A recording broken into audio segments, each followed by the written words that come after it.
Kevin Hart receiving the esteemed Mark Twain Prize for American humor didn't stop Nick Cannon from using the ceremony to continue his ongoing prank war with the comedian.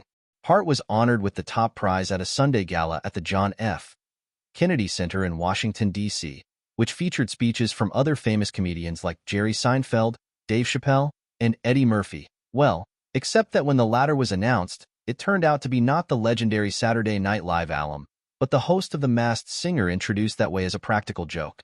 It was the latest stunt between the Celebrity Prank Wars co-hosts, which previously included Hart sending the very fertile Cannon a vending machine of condoms, putting his cell phone number on a billboard, encouraging people to call for parenting advice, and recently went as far as Hart competing on The Masked Singer. Everyone in the crowd, including seemingly Hart, fell for Cannon's stunt, thinking Murphy, a past recipient of the award, was making an unannounced appearance.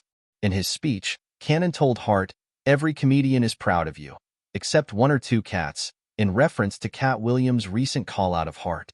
Cannon then joked that a few other notables were about to pop out, including Chris Rock, who, as it turned out, was not a prank. The Chris Rock Show star called the intro the funniest I've ever seen Nick Cannon. A filmed version of the Kennedy Center's 25th Mark Twain Prize for American Humor honoring Kevin Hart will air May 11th on Netflix. Read on for more highlights. Hart was ushered into the theater with style. Cannon's Masked Singer co-star Robin Thicke serenaded the honoree with a cover of Peggy Lee's Fever that segued into a pyrotechnic rendition of Nelly's Hot and Harry, easily one of the night's highlights. As the event got underway, it became clear that the night was less a tribute to Hart's iconic characters, classic movies, or satirical take on life and politics, which one might consider standard fare for a prize that has also honored the likes of Murphy and George Carlin, than his commitment to positive thinking and hard work, and his groundbreaking ability to turn his comedy skills into a lucrative entrepreneurial brand. As outgoing board chairman David Rubenstein, who recently purchased the Baltimore Orioles, noted in his introduction, Hart is a leader of a new generation of comics. George Wallace, who started out in stand-up comedy as part of the New York City scene in the late 70s and once wrote for Red Fox, told EW on the red carpet, "Kevin is Kevin no matter what. He is going to be who he is no matter what age or era. Funny people are funny. They love what they do and making people happy." Red Fox would think, "Great comedians love comedy, no matter what you do. There is a different path for every comedian. We just love successful people." There were several recurring themes in the speeches about Hart: his flaky communication skills, his joyful outlook on life, his tenacious work ethic, his height, and his ability to draw huge audiences.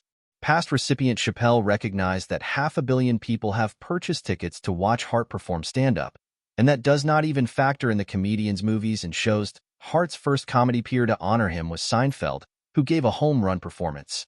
"One of the most important things in show business is doing favors," Seinfeld joked about showing up for the event, before reflecting that there is not much Hart actually can do for him as he does not want to be in Jumanji. Seinfeld established one of the night's major motifs.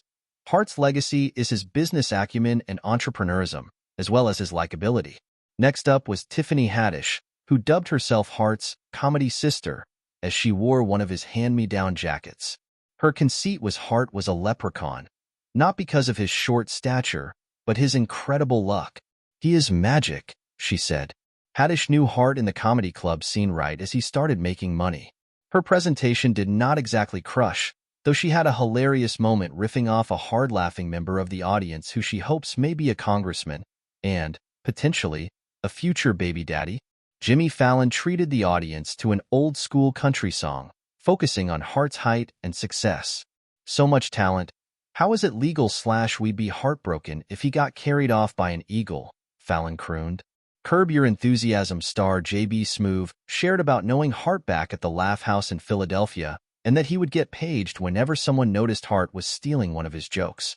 Indeed, his lighthearted yet barbed speech covered the ways Hart plagiarized Smoove's career in various ways. For instance, he said before Hart launched the Plastic Cup Boys, Smoove had a similar group involving Tupperware. His speech landed on a high note, a confession that Smoove wanted to air out his grievances at the Kennedy Center rather than Club Shay Shay, another reference to Cat Williams including Hart in his podcast interview Deeses. Hart's mentor Keith Robinson delivered a killer performance that was both hilarious and deeply moving. As a two-time stroke survivor, My New Year's resolution. No more strokes. Robinson's set began joking about the long time it took him to get on stage, and event organizers encouraging him to limit his remarks to 4 minutes. Kev, I love you, good night, he quipped.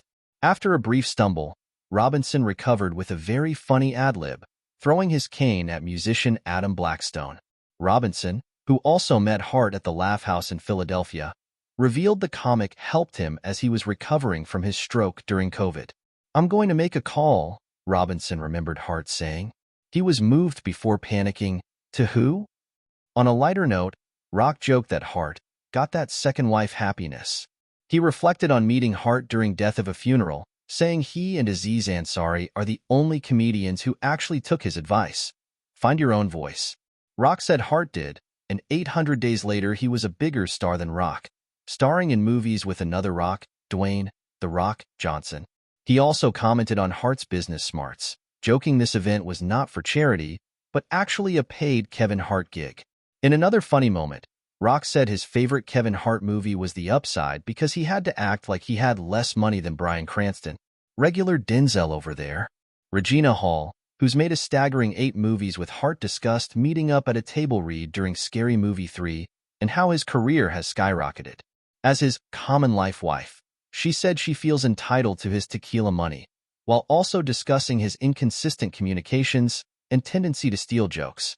All lies, she claimed, throwing in a penis joke for good measure. Hall tosses in a reference to Soul Plane, a movie she claims this largely white DC crowd does not know, let alone appreciate. Finally, Chappelle came on stage to Dead Prez's Hip Hop and seemed a little nervous, saying it is strange to honor someone like Hart while he is still active duty, a reference to the fact Hart is among the youngest recipients of this honor. Chappelle noted Hart's humble origins, his appreciation for his friend's positive attitude, and the joy, grace, and kindness he brings to the world of comedy. Hart is a powerful dreamer who has inspired Chappelle to work harder. Before Hart, arenas were not considered the ideal setting for even big-selling comedians, he said. It was an earnest and heartfelt speech that also included jokes about Seinfeld and Cannon, a nice touch, given Chappelle's classic joke about the Wild and Out star on his Comedy Central show. After a bathroom break that gave Chappelle a chance to dance off stage and make a quick nod to Ashanti, who also was in attendance, Hart came to accept his prize. He name-checked everyone, excluding the salty Cannon and Smooth, summarizing his feelings as, "Success is nothing without the people who really know you. It is a night of love. Thank you for showing up," Hart told the crowd. He admitted he sought to deliver a meaningful, impactful speech, and largely delivered. To God and his mother, he credited for having a value of self. To his team, he thanked the financial consultants, his many partnerships and investments. On the emotional end of the scale, he fell in love with comedy and committed. Life without a gamble is a weird thing. You don't know the best version of you, truly. He also paid loving tribute to his family, particularly his brother, Robert. With tears streaming down his face, Hart finished by noting, from his fellow comedians like Chappelle, Rock, and Seinfeld, on down, this was the first night he truly felt his people and network had shown up, saluting everyone that is part of the ecosystem. Watch an edited version on Netflix on May 11th.